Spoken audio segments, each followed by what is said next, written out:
Hello, welcome to the Agency Download Podcast, where we're here to talk about advertising, marketing industry stories, insights with experts in the industry. Today, we have the honor of hosting Matt Kovacs, who is the owner of Blaze PR. Thanks for joining us today, Matt. Thank you. Great to be here. Awesome. Well, would love to just start off with who you are, what your story is, and how you got to being the owner of Blaze PR. Yeah. So I think, my story is, so I'm from Pittsburgh originally, but went to USC. So wanted to come to the West Coast. So graduated there. And then, at the time, there weren't a lot of jobs, if you will, in LA. So my roommates were from Chicago. So I jumped and moved with them to Chicago and was able to get a job in a sports marketing firm there. And so did a lot of work with the Bulls, the Bears, the Cubs. So again, mid 90s, perfect time to be in Chicago when all that stuff was popping. And then left. I had another friend that was working at Levi's on the East Coast, and they had an opening in that marketing communications department, so was able to jump there.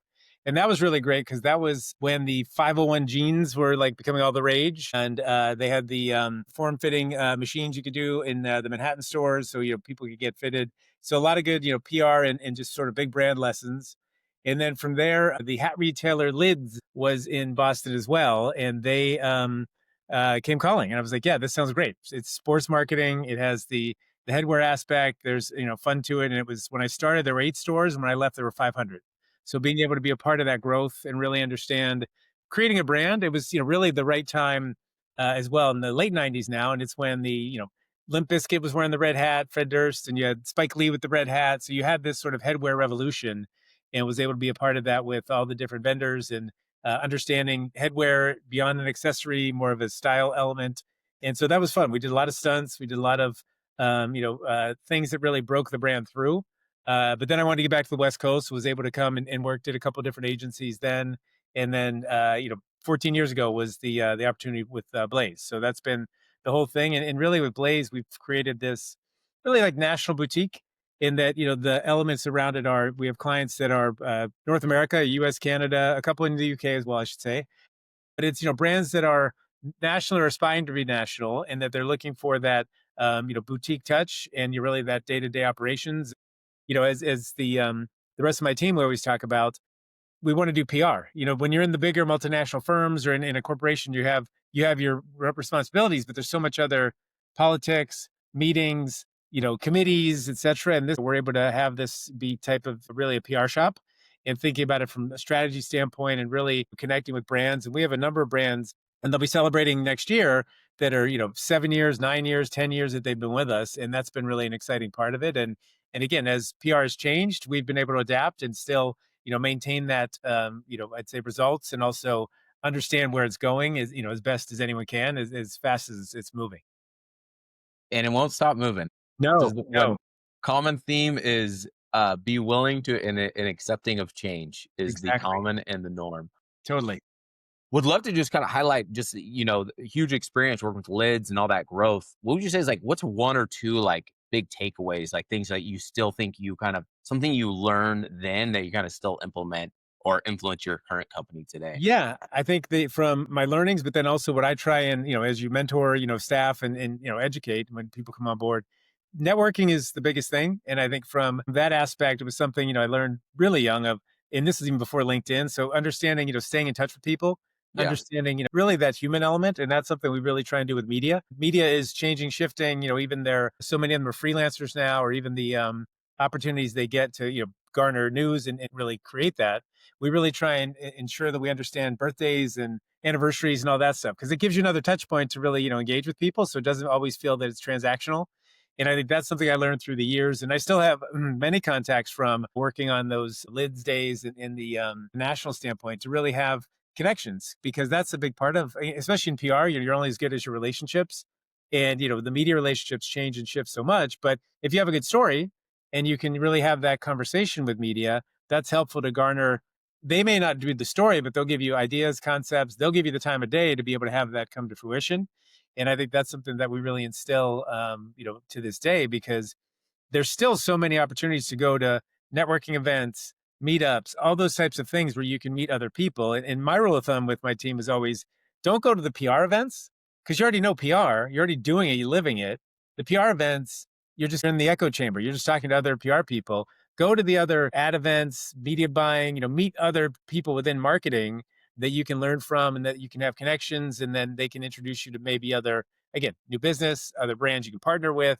So much more activity that happens that way. And I think that's been really interesting to watch the people that adapt and want to do that. I think that's been really cool for them to say, okay, this works. I met 5 new people, whatever. I'm growing my LinkedIn, whatever their goals are. It's fun to be a part of that, where you really see beyond the educating of PR and mentoring that way, just really through from a business sense for people to get to do that.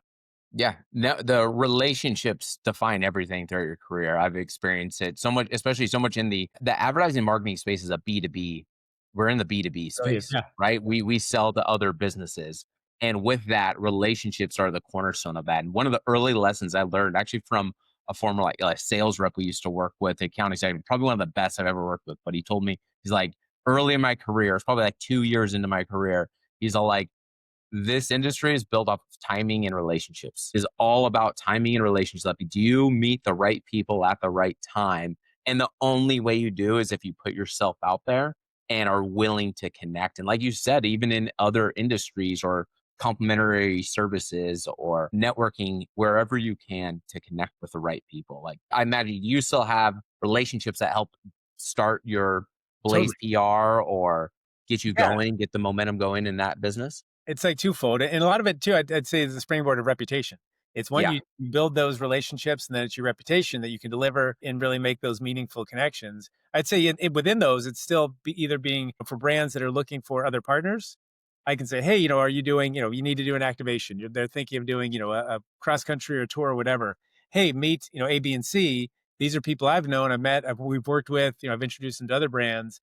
It may, for clients now, as they say, they're too busy. They're like, hey, I got to do my job. You're out there. You bring me people that I can just talk to. I'm not just Googling random stuff. And so that's been a big part of it. And I'd say on the flip side, the same thing of how can we partner together? If it's, new biz or if it's current clients they have, what are some insights or elements we can give that really make it worthwhile? And I think those, yeah, the relationships and being able to meet people that way and then deliver, I think is always an important factor. And I think that's something trying to make sure that you have that. So it doesn't feel transactional as well there. It's that you're looking out for each other. Yep, absolutely. I think it too is an important reminder, especially for anybody young entering the advertising marketing space or really any workforce. A lot of people complain about, especially if you're starting a new business, is I don't have referrals, I don't have relationships. But the truth is, all of us start us with basically zero. Like we were either zero or very close to zero when we started our career, but they got developed over building trust. Like something I talk a lot about is trust is the foundation of good relationships. And trust is whatever you said you were going to do, you follow through and you do it is a big indicator of whether or not you build good trust. And I think that's where people just have to understand, especially younger kids coming into the industry, younger adults, is that they need to focus on building relationships. And that starts with like doing good work, following through, and showing up no matter what it takes. When Do I think you? exactly as you said, putting yourself out there. That's like the Yes. most important thing. That's like the hurdle Yeah. now for the younger generation is they don't want to. They hide behind the screens or they need a wingman. And I'm like, that's great. Take a bunch of people. It doesn't always have to be by yourself. You'll Yep. get the hang of that, but sometimes it's better when you go by yourself because then you have again nothing to lose. You're meeting new people. They don't know you. You can tell your story as best you can. You're not dependent on somebody else because sometimes you'll fall back to just be like, I'm just going to save my safe zone. I still feel that. It's always hard. It's always challenging to put yourself out there in any type of environment. And especially when you're younger, intimidated by older people or people who've been in the business longer, all of that of how do you fit in? Uh, where do you see that kind of has changed at all just with the dynamics of kind of it- so much has gone digital, less networking. Have you seen the networking in-person events maybe go down and maybe we need a revival of some of those? I'd say if this was maybe 6 months ago, I'd say yes, but I think I've seen it's coming back. There's been more and more, opportunities that way, and my funny anecdote was, it was I live in Long Beach, so there's not that many big, marketing, meetups and those types of things, and there was one scheduled. It's a group that does it in Santa Monica, and they do them in Orange County, and they found like, "Hey, there's enough in Long Beach, so let's do it that way," and they do it, like, every 3rd month now. So it's been fun. I've gone to a bunch of them, but the first one I went to, unbeknownst to me, there were 2 different groups there. So there was Mm, the marketing and one, and then there was another one that looked a lot more fun. And I was like, well, this is it. This is where I'm gonna go. So I hung out. I was there for probably about, once again, by myself. So you got to you do that probably for about 35 minutes or so. Met a bunch of people, like actually made some connections, and we've maintained that since then. But then come to find out, I was in the wrong group. So then I was like, oh, and the one I was at was a paid one, but I just got there early enough that they didn't charge. So I went over to the other one and made connections there as well. But it was more funny because the first one had a name tag, and when I went to the second one, they're like, wait, why do you have a name tag? This is weird. But it is. You have to go and just you have that mindset of I'm going to go and meet people. I'm going to hand out cards. I'm going to do whatever, and just it didn't matter that I was in the wrong place. It still worked out that you just have to talk to people and you just understand it. And again, the socialness, to your point of it's coming back. People are looking for those types of things. There's the opportunities because otherwise, if it's if you do a Zoom ones or any of those, and I've done a few of those where it's this they put you in the off you go in the little rooms and they have yeah. minutes, but it's still like you're not connecting enough. You're it's like speed dating where but too fast. You're talking about what you do. There's no connection really afterwards. You have to go then dig and okay, I'm going to link in with you, and then we're going to talk again maybe. So I think the in-person stuff has been refreshingly good in the fact that again in my little world there's three different groups I can go to. If I want to go to Orange County once and do one, I could do it. So I think that's been a nice change, and that's what I've told my team: research what you want to do, like go and find different ones, especially up in LA. There's Think LA, which is the the ad group. You can go to like Digital Hollywood. There's things you can go and pop in that are low cost, no cost, that you still can meet some just different people and get an understanding of what these industries are like. Yep, absolutely. Like the digital helps spread it a lot faster, but you can't replace physical presence of being around other people in your network. And I think that's what's, especially with like the remote work, has had a huge loss on like working in office, learning from people and being around others. You lose so much by not being in office. I think that's a huge value to be in office and working around other people, your peer, people just ahead of you, all of that to really learn from them. But I just wanted to note, I think you said you were in the paid media group, the paid Yes. ads group when you did that. Yes. Selfish plug. I think the paid advertising people are the most fun people always. Yes. That's what industry I'm in and the events I go to. But To your point too, again, that's the culture of the hybrid or even just no office. That culture for the young team, or even just for ourselves, you lose that type of banter. Let's go to lunch together. Because even when we come together and oh, we'll have lunch, everyone runs off and you're on your Zooms in your office, and it's just that you're in the same place. But when you can have like again a full day together, it feels a little bit like it was back in the day. But I think that's what people need is to feel some of those connections and understand. And then you have it carries throughout the day versus that hour Zoom. And then everyone runs off, does other things. Then you might come back, but you don't have that continuous conversation about what just happened. What do we need to do? Action items. You can jump on another Zoom, but it's still never the same of just being able to, talk right in person. no, no, got to get in person. Go out, meet people, get in Yep. person. It's way more fun, and you get to know people way better. 100%. Yeah. I would love to pivot just to talk about kind of the current state of PR. What you guys see is like what's working for you and your clients right now. What are you guys looking forward to? Like, where do you guys kind of see? Well, there's obviously, the huge elephant in the room everybody's talking about is like AI, and that's taking over. Really, like a big effect is it's taking over search.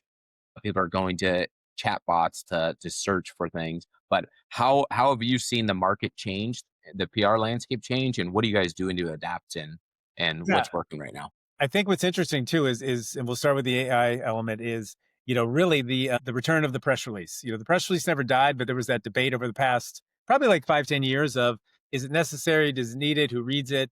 But really, within the AI elements and the different chatbots, that's part of their search. So you're really we really changed and expanded press releases to be really focusing on a lot of the details because that's what they're being pulled from, and where they get picked up in different higher domain authorities, you're seeing a better narrative that comes out of it. And so it really is having that sort of in the background of, okay, this has to have even more information tightened into that page and a half, because that's what's going to carry through. Obviously backlinks and all those things are still important, but the AI element is even more so because it does carry through and that information gap. So that's where we need to make sure, we're doing that. I think we've had many clients now that we've ramped up the amount of press releases, not in an obscene way that it's like, once a week. It's more of like if we did one a quarter, maybe you do two a quarter.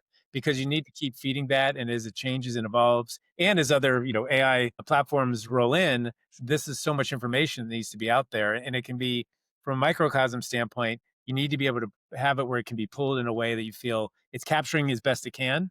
Obviously there's many errors that come with it, but I think that's something that's really changed. And I think the biggest thing, again, if you go non-AI, it's really that return to the authenticity and the honesty and all the information that gets shared.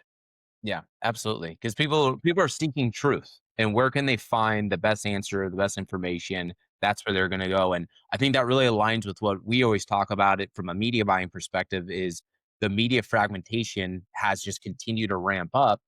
And really, as media buyers, what we're really focused on is following our target audience around whichever medium they're choosing to use.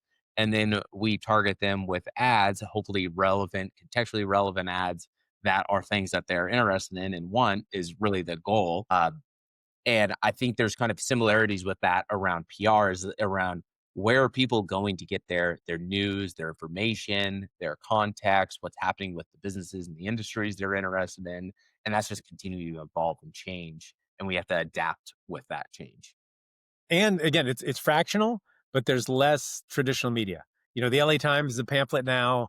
The broadcast is even harder because it's so much of it's camera pulling, or they might only have one crew that they can send around somewhere. So you have to be strategic that way of trying to garner that type of coverage. And then at the same time, the back end, all the statistics and data that goes with coverage that's happening. See, that's the thing that's really improved, is the amount of information you can get on coverage. So when you're sharing those recap decks and that information with clients, they can actually see numbers that are meaningful and real, not the old school. You got coverage in Yahoo, and a billion people go to Yahoo, and it's like, that's not the reality. It's who's actually reading this, what kind of numbers, what type of sharing is happening. That's been an important factor to validate the whole PR aspect, because many times we'll have brands that, the CEO says, we need a PR agency. You go through the pitch, you do everything, you get hired, and then everyone in the room staring at you like, okay, what do we do now? Let's educate us on what PR is. And I think that's been a really part of having that data solidifies and it validates everything. And then at the same time, how can they use it and merchandise it? Because it's still another piece of content beyond, Instagram. But what can you do on LinkedIn? What can you do if it's X? Any of those things that you can really take and utilize for that third party validation.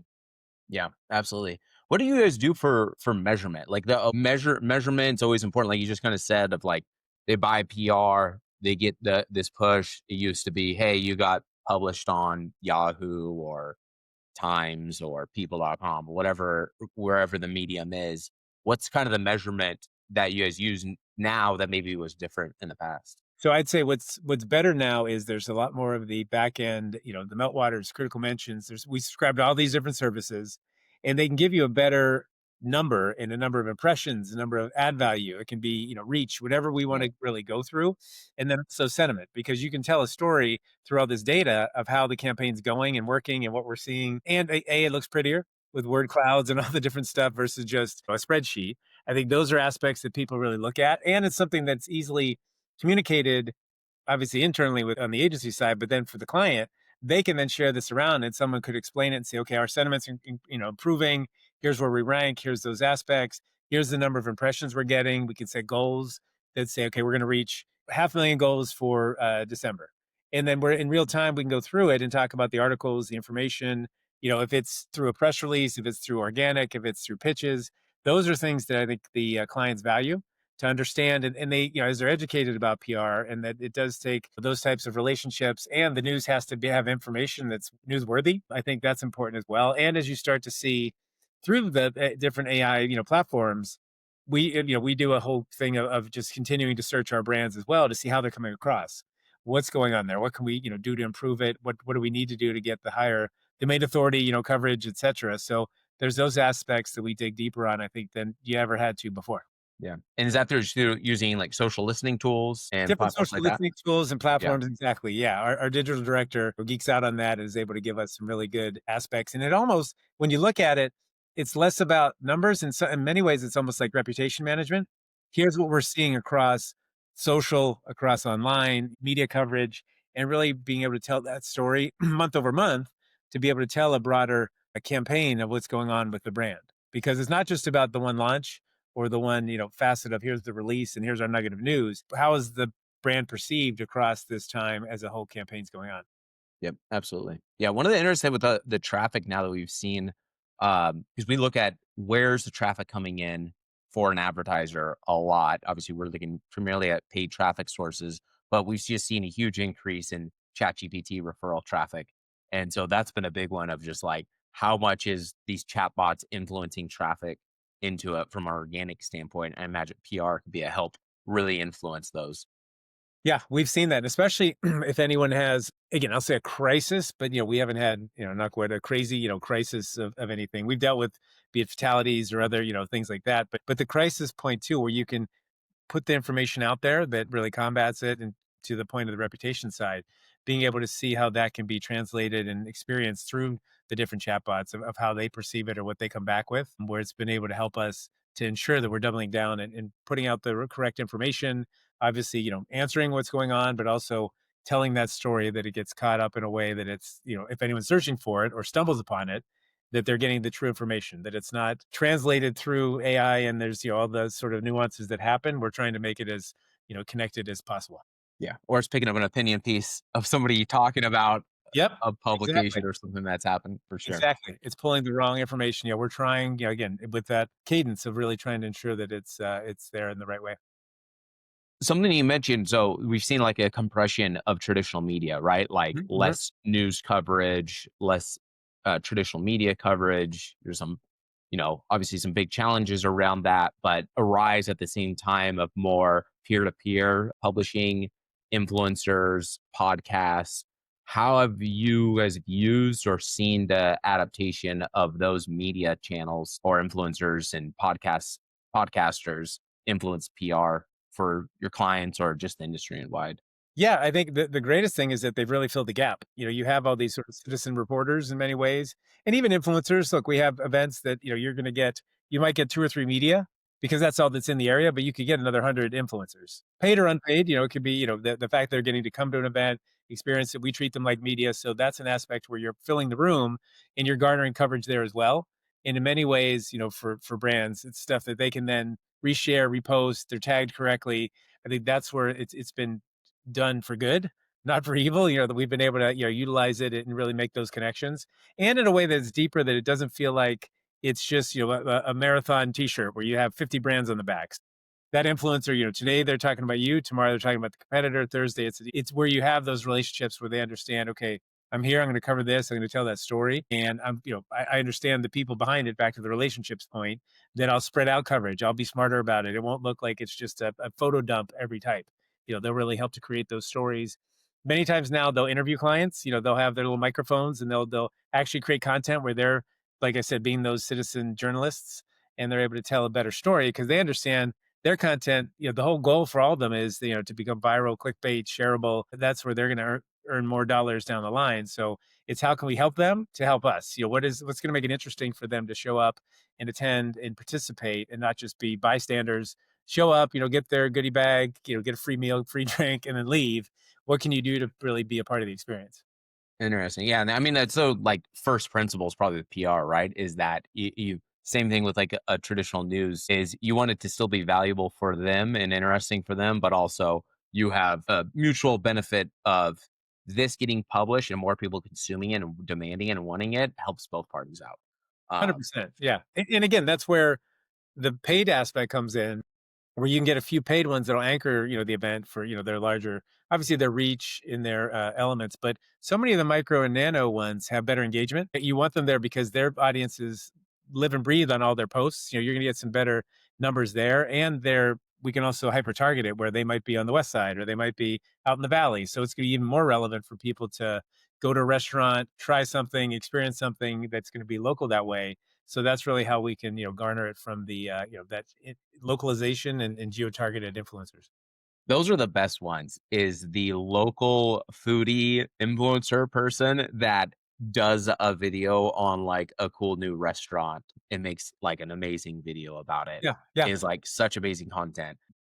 That's interesting. I didn't even think about that's really a PR strategy, right? Because they are, They're authentic.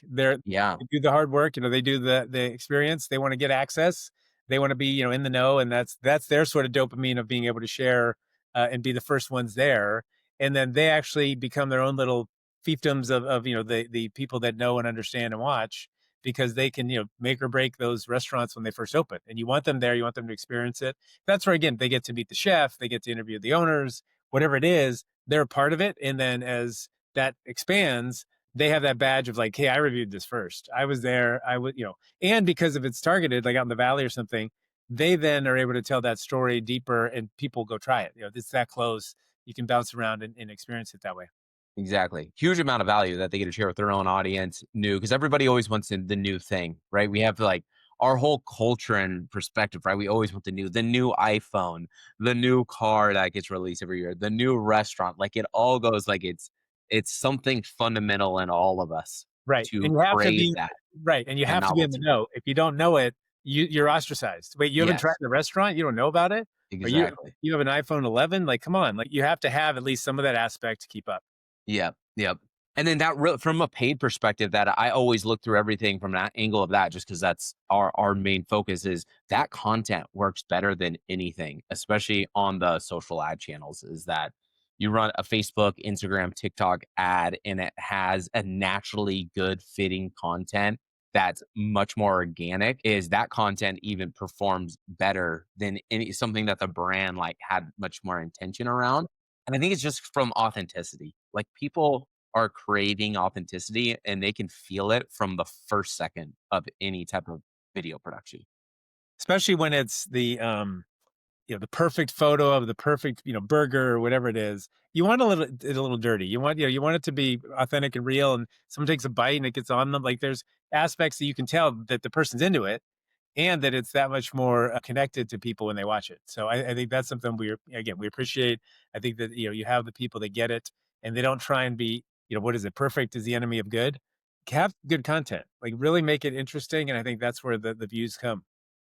So what are you guys currently doing? Are you seeking and going out and finding a lot of influencers? Is that a big part of your PR strategy right now? Do you guys use like an influencer network or software to go identify micro, macro influencers? You hit probably on everything. It's the software, the network of really connecting with people. We have enough events, probably on a monthly, bi-monthly basis, be it openings, events, launches, whatever it is that we're inviting people to, and they're interesting things. We have a company called Prop Store, which is a auction house of Hollywood, all those treasures from Indiana Jones's hat to Star Wars blasters and all those fun things. Those are fun events, and you invite a really good cross section of influencers, and then those people tell other people, and they get to experience and see that stuff. Darth Vader's lightsaber went for like 3 million, so you're able to see like, oh wow, I saw the actual lightsaber. Now it looks like a hunk of junk taped together and all that stuff, but those are experiences that these people couldn't get otherwise. And you don't have to be a super geek, as long as you understand, the honor, the background of those things. So we're able to, really use those to draft off of, hey, do you want to come to a restaurant next? Hey, do you want to go to this other launch? Do you want to do these things? So I think for us, a lot of these events, we're making it interesting for them as well, and cover it where they may not be their normal, background or category. But then we also have, again, if we need specific people, we'll go to different management companies and say, here's what I need for this type of event. It's in Vegas. It's going to be someone that understands motorsports. We need them they got to be able to ride a motorcycle. They got to do this, this, this. So you're able to get those people that can go and tell that story, where otherwise the endemic media already covers it. They already talk about it. They're going to cover it, but it's not going to be as honest and down on the street level or the mud level, if you will.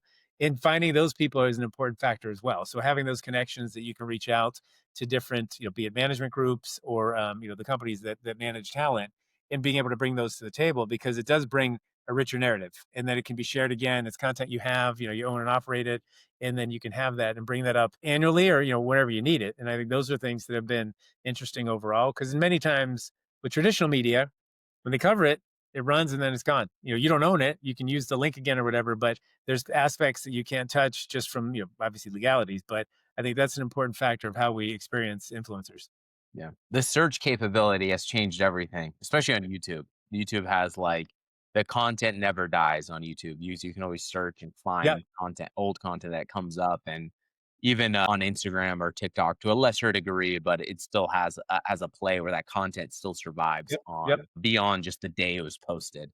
And Because we have otherwise, clients that they found stuff from, 10 years ago that they had done on YouTube, and they're like, "Well, I need how do we get rid of this?" I'm like, it's there, it's out there, man, it's in the ether. It lives, we can try and play with it, combat it, or, try and see to take it down, but I think, know that it's out there, it becomes part of the narrative.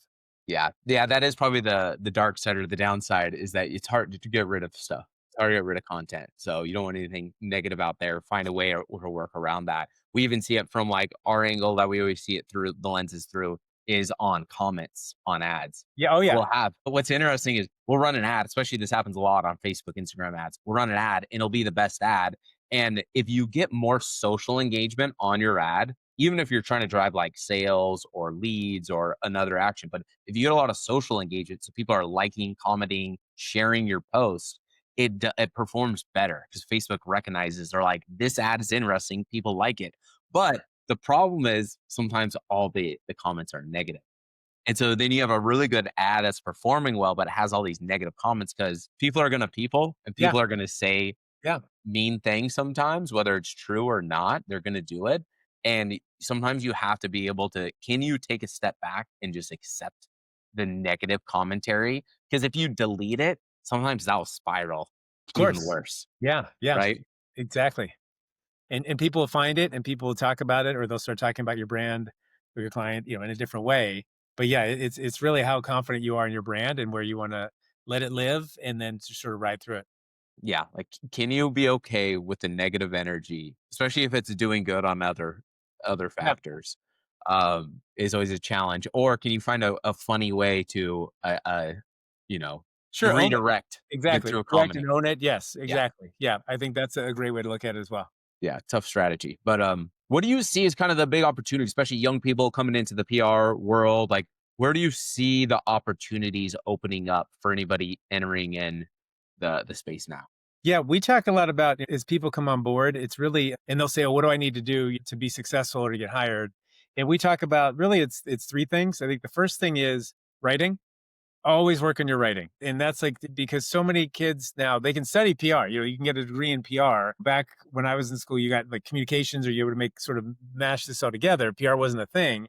But I think that the learning the blocking and tackling is great, but the writing has to be, that's an element to really work on. And not just, oh, I used AI and look what it gave me. You draft press release, a pitch, something that's well thought out and that's your own because that's what's going to help you go far because that's really for us, that's all we have. When you say what's your portfolio, it's going to be coverage. As people run around. So it's how can that writing help? I think the other thing is the pop culture. You really have to know what's going on. I think sometimes people jump into PR and they're not as well versed as they should be on stuff. To be able to, you never know on the other end. And now obviously it's more email and text and DMing media and influencers and stuff. It's not so much on the phone or in person anymore. But you still have to understand. Okay, what's going on in college football? What's going on in the Ukraine? Like you have to be able to jump into those conversations because otherwise you're just a robot. You're just, narrowly focused. I only care about restaurants. I'm only going to talk to you about restaurants. But you want to have that connection. So I think that's something we always talk about people spending the time and really just understanding, almost just top line. And we use a lot of our, our weekly touch base Zooms to just banter around what's going on because everyone's following different things. Everyone's reading different things, experiencing different things. But it's a way just so you can get that baseline information. So if the topic does come up, you can be a little bit more knowledgeable and I think a little more authentic and it carries the conversation through and that you want to make sure that you're able to connect that. And I think the last thing we talk about is and we've already talked about it, but the networking aspect is really what can you do to make sure you're meeting more and different people. And it's not about like go to an event and you have to come back with 10 business cards and a note on every one of them. It's that you went, you experienced it, you did talk to people, you have a takeaway, and that you can explain what happened. What did you learn there? Was it tied to something specific? Was it just their annual holiday party that all the marketers go to, whatever it is. But I think those are three factors that really help to mold and I think, help people to become better practitioners. Yeah, absolutely. And you never know what that one conversation, that one person you're going to meet, what door that's going to open up or what opportunity. Totally. Yeah, yeah. And couldn't remember, I especially too, was we see this a lot, especially in networking, anything, is that if you just have the same message you send to everybody, people recognize it. It's like, again, it's inauthentic and it's all about authenticity. I think when you're connecting with people, is that And if you don't have that top of mind to understand whoever you're reaching out to, what they're going through, what their world's all about, and you're too distant from the kind of pop culture, like you said, or just landscape of that specific influencer, maybe you're going to send something through that's not going to hit right, Yeah. Yeah. and they're not going to respond. Correct. So And I you've think lost you, that contact. You're now yeah, almost like blacklisted. They're like, "Oh, this you're just spamming me." You know, you're just spammy. you don't know what my Exactly. content is, you don't know what I'm interested in, etcetera. So, I think that's something that, yeah, it's important to just carry that through. And again, you have to get good at it. You have to feel that it's that, no fear of failure. Try it, meet people, talk to people, and learn at the same time. What do you see as kind of the next 2 to 3 years, maybe 5 years out? Like, where do you kind of see the PR space going? What are the Yeah. big opportunities? Yeah, I think it's a lot of still the battle of AI. The fear is that, and I read a really good op-ed of the fear is that it's AI PR is going to speak to AI media, and it's just going to be fake information back and forth. And no one's going to know what they're reading. Is that correct? The press releases are going to have fake info. So it's really harnessing and understanding how to work with those technologies in a way. Obviously, it's a good thing. It's helping us in other ways to be able to track and even just fact check different releases, make sure they're grammatically and look at it that way from another lens. But I think that's going to be something that'll be the battle over the next 2 3 years. And then the evolution of media.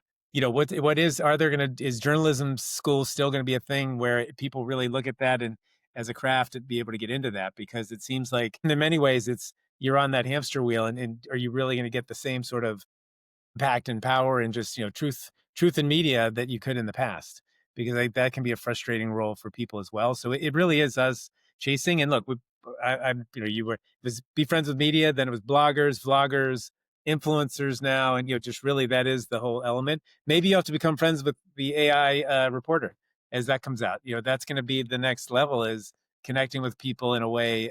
And I say people, but the AI reporter, that they understand who and what you are, and that you can garner stories through them. So that would be a fun, as you see with music now, there's all the AI bands and musicians. Maybe that's what it'll be. It'll be a journalist that's an AI guy that you have to pitch. Yeah.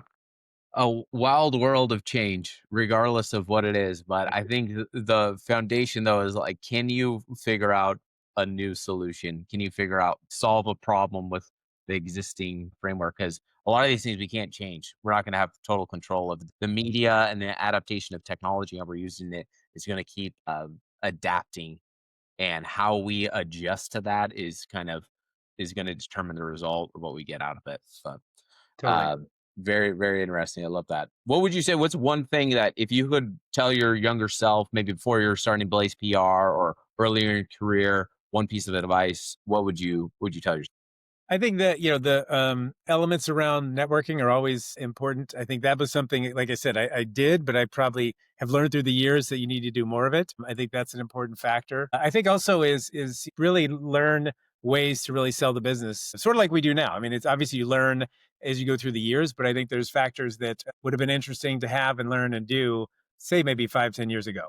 So I think again, pre-pandemic, it was a different world, but I think learning what we've done over the past probably 2 3 years would have been great to implement and do from the very beginning, which again I think those are things that carry through, and just how you can connect with people and bring on that business and really have that support. Yeah, absolutely. It's always tough. If I would have known everything I do now Yeah. 10 Oh, years I know. ago, No, I I would know. have been ten times further ahead. But I guess Sure. that's the Yeah. value really of good mentorships, right? Is Yeah. that you Yep. hope to kind of get out of them what they wish they knew earlier, so that you can influence it now, and then that can redirect your career or ambitions, whatever you're trying to do. Um, keep figuring it out as we go. Exactly. That's all we can do. Just move the ball forward. Yep. Awesome. Well, if you could share with how people could work with you, connect with you, anything like that. Yeah, I think obviously the easiest is you go to blazepr.com, and my emails on there, or on LinkedIn. Same thing. Yeah, look to connect and carry this conversation with other people. Awesome. Thanks so much, Matt. Appreciate you. Thank you. This was fun. Awesome. Bye.